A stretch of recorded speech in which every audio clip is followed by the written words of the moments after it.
आजच्या कृषी क्षेत्रातील मोठ्या बातम्या, शासनाच्या घोषणा, अनुदानातले बदल, खरेदी धोरणे आणि बाजारभावांमधील हालचाल सर्व काही तुम्ही पाहणार आहात या व्हिडिओच्या माध्यमातून। वन हक्क जमिनीतील धान विक्रीचा पेच, धान विक्री करायची कुठे, शेतकऱ्यांचा शासन प्रशासनाला सवाल। शासकीय हमीभाव केंद्रावर वनपट्टेधारकांची नोंदणी केली जात नसल्याची ओरड आहे। त्यामुळे या शेतकऱ्यांना खुल्या बाजारात धानाची विक्री केल्याशिवाय पर्याय नाही। मात्र शासकीय हमीभावापेक्षा सर्वसाधारण धानाचे दर खुल्या बाजारात कमी आहेत। यामुळे खुल्या बाजारात शेतकऱ्यांची आर्थिक लूट होण्याची शक्यता वर्तवली जात आहे।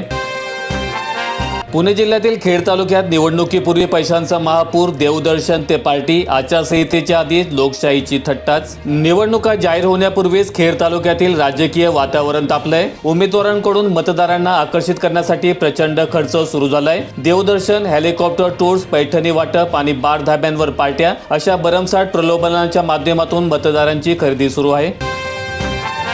देशातील 205 औषधांचे नमुने निकृष्ट दर्जाचे औषधे टायफॉइड, फुफ्फुसे, मूत्रमार्गाचे संक्रमण, खोकला आणि पचन संस्थेशी संबंधित आहेत। नंदुरबारच्या केळी उत्पादकांना दिलासा, 33 कोटींचा पीक विमा शेतकऱ्यांच्या खात्यावर जमा। शहादा आणि नंदुरबार जिल्ह्यातील केळी उत्पादक शेतकऱ्यांना हवामान आधारित फळ पीक विमा योजनेचा लाभ मिळालेला आहे। संघर्ष समितीच्या पाठपुराव्यानंतर 33 कोटी रुपयांची रक्कम शेतकऱ्यांच्या बँक खात्यात थेट जमा केली जात आहे। कापूस पीक पाहणीच्या नावावर शेतकऱ्यांना हेलपाटे, जमाबंदी, आयुक्तांच्या सूचना 30 पट वेळ खाऊ, कवडीमोल भावाने विकावा लागू शकतोय का? ई पीक नोंदणीच्या तुलनेत ही प्रक्रिया कमीत कमी 30 पट अधिक वेळ खाऊ ठरणार आहे। ई पीक नोंदणी एका दिवसात होणाऱ्या प्रक्रियेसाठी या दिशानिर्देशांचे 3 दिवसांचे अधिकृत वेळापत्रक दिले आहे। आपल्या प्रचलित सरकारी कार्यपद्धतीनुसार 17 डिसेंबर ते 15 जानेवारी या अधिकृत 30 दिवसांच्या कामाला 50 ते 60 दिवस सहज लागू शकतात। हे सारे सरकारी दिशानिर्देश म्हणजे आज प्रामुख्याने शेतकऱ्याजवळ विकण्यासाठी तयार असलेल्या कापसाला आणखी महिनाभर तरी पडूनच ठेवावे लागणार आहे। भूम तालुक्यात पूरग्रस्तांना 90 कोटींचे अनुदान वाटप। भूम तालुक्यातील पूरग्रस्त शेतकऱ्यांना शासनाकडून 90 कोटी रुपयांचे अनुदान वाटप करण्यात आले आहे। विविध योजनांचे अनुदान वाटप अंतिम टप्प्यात असल्याची माहिती तहसीलदार जयवंत पाटील यांनी दिली।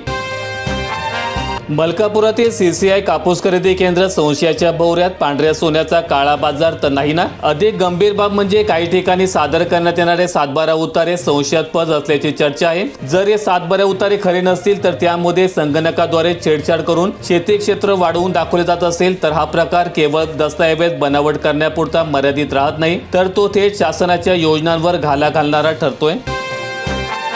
विदर्भातील शेतकऱ्यांकडून किती कापूस खरेदी केला गेला? विदर्भातील खरेदी केंद्रांच्या माध्यमातून किती कापूस खरेदी करण्यात आलाय, अशी विचारणा मुंबई उच्च न्यायालयाच्या नागपूर खंडपीठाने भारतीय कापूस महामंडळाला म्हणजे सीसीआयला केलेली आहे। यावर उत्तर दाखल करण्यासाठी 1 आठवड्याचा अवधी देण्यात आलेला आहे। कांदा लागवडीत शेतकरी संकटात, आंबेगाव तालुक्यामध्ये कांदा रोपाची टंचाई, 4400 हेक्टर लागवड पूर्ण। मशीनद्वारे कांदा लागवड करण्याची संकल्पना शेतकऱ्यांनी राबवण्याचा प्रयत्न केलाय, पण तालुक्यामध्ये फक्त 2च कांदा लागवड करणाऱ्या मशीन्स आहेत। या मशीन्समध्ये रोपे टाकण्यासाठी 6 महिला आणि 2 पुरुष लागतात। एकरी 14,000 रुपये खर्च लागवडीसाठी येतो। यामुळे शेतकऱ्यांची इकडे आड तिकडे विहीर अशी परिस्थिती झालेली आहे। कर्जमाफीची घोषणा, तरीही ऊस बिलातून वसुली सुरू। सध्या सुरू असलेल्या कारखान्यांच्या गळीत हंगामासाठी शेतकऱ्यांनी ऊस गाळपास घातल्यानंतर साखर कारखान्यांकडून दिल्या जाणाऱ्या ऊसाच्या बिलातून बँकांकडून थेट कर्जाची वसुली करण्याचे प्रकार घडत असल्याची तक्रार शेतकऱ्यांकडून केली जात आहे। शेतकरी उत्पादक कंपन्यांची सोयाबीन खरेदी सुसाट, लातूर विभागातील 4 जिल्ह्यांमध्ये 182 केंद्रावर खरेदी सुरू। गेल्या वर्षी नाफेडच्या वतीने शेतकरी कंपन्या व गटांच्या खरेदी केंद्रांना मंजुरी देण्यात आली होती। यावर्षी महाराष्ट्र राज्य पणन मंडळाने या केंद्रांना मंजुरी दिली असल्यामुळे शेतकरी गट व कंपन्यांसोबत कृषी उत्पन्न बाजार समितींच्या खरेदी केंद्रांचा समावेश आहे। सावकारांचे मोठे रॅकेट, विदर्भ आणि मराठवाड्यात सक्रिय, विजय वडेट्टीवार यांचा आरोप। वरिष्ठ IPS अधिकाऱ्यांच्या नेतृत्वाखाली टीम करून कारवाई करण्याची गरज। अहिल्यानगर जिल्ह्यात अतिवृष्टी बाधित विहिरींसाठी 272 कोटी। सप्टेंबर महिन्यात 276 गावांमधील 1816 विहिरींचे नुकसान झाले होते। सरकारच्या वतीने या नुकसानग्रस्त विहिरींचे पंचनामे पूर्ण करण्यात आले असून शेतकऱ्यांना मदतीसाठी पहिल्या टप्प्यामध्ये प्रत्येकी 15,000 याप्रमाणे 272 कोटी रुपयांचा निधी उपलब्ध झाल्याची माहिती जिल्हा रोजगार हमी विभागाच्या वतीने देण्यात आलेली आहे। काजूला प्रति किलो 200 रुपये हमी भाव द्या। काजू बीच्या दरातील चढ उतारामुळे जिल्ह्यातील काजू बागायतदार गेल्या काही वर्षांपासून हैराण झालेत। त्यामुळे काजू बागायतदारांनी मागील 2 ते 3 वर्षांपासून काजू बीच्या दराबाबत अनेकदा आंदोलने करत अनुदानाची मागणी केली।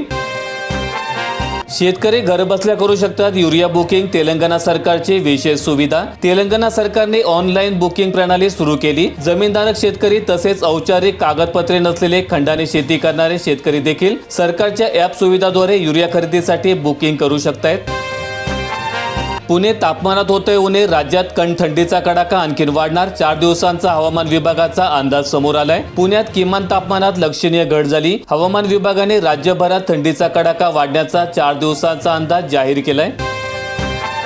वाढत्या थंडीमुळे द्राक्ष, टोमॅटो आणि कांद्याला फटका, झाड करपणे, वाढ खुंटणे, फुलगळ, किडा रोगांचा प्रादुर्भाव सुरू। निफाडचे तापमान 4.5 अंशावर, मध्य महाराष्ट्र, मराठवाडा आणि विदर्भातील काही भागात 7 अंशाखाली तापमान गेल्यामुळे पिकांवर होणाऱ्या परिणामाची तीव्रता दिसू लागल्यामुळे शेतकऱ्यांच्या चिंतेत भर पडली आहे। शिक्षकांची सेवा आता 1 दिवस अंगणवाडीत, गुरुजींवर अंगणवाडीची देखील जबाबदारी, शासनाचा नवीन उपक्रम। जिल्हा परिषदेच्या प्राथमिक शाळांमध्ये शिक्षकांना आता आठवड्यातून किमान 1 दिवस अंगणवाडीमध्ये शिकवावे लागणार आहे। शालेय शिक्षण विभागाने जारी केलेल्या पत्रानुसार शिक्षकांनी आपल्या शाळेच्या 1 किलोमीटर परिघातील अंगणवाड्यामध्ये जाऊन मुलांना प्राथमिक शिक्षणाचा पाया भक्कम करावा। या निर्णयामुळे ग्रामीण भागातील लहान मुलांना शालेय जीवनाची चांगली सुरुवात होईल, असा विश्वास शासन व्यक्त करतानाचा दिसत आहे। शेतातील झोपडीला 520 रुपयांचा कर, प्रशासनाचा मनमानी कारभार। मलकापूरच्या दाताळा येथील प्रकार। नियमांनुसार शेतीपूरक कामांसाठी असलेल्या अशा बांधकामांना सवलत मिळणे अपेक्षित आहे, मात्र दाताळा ग्रामपंचायत प्रशासनाने कोणत्याही नियमाचा आधार न घेता थेट कर आकारणी केल्यामुळे आश्चर्य व्यक्त होत आहे। वनारे यांनी दाताळ भाग 2 मधील गट नंबर 197 मध्ये शेती आहे। शेतीची अवजारे, महागडे बी बियाणे आणि नैसर्गिक आपत्तीपासून संरक्षण व्हावे या उद्देशाने त्यांनी शेतामध्ये एक छोटी निवारा खोली बांधली आहे।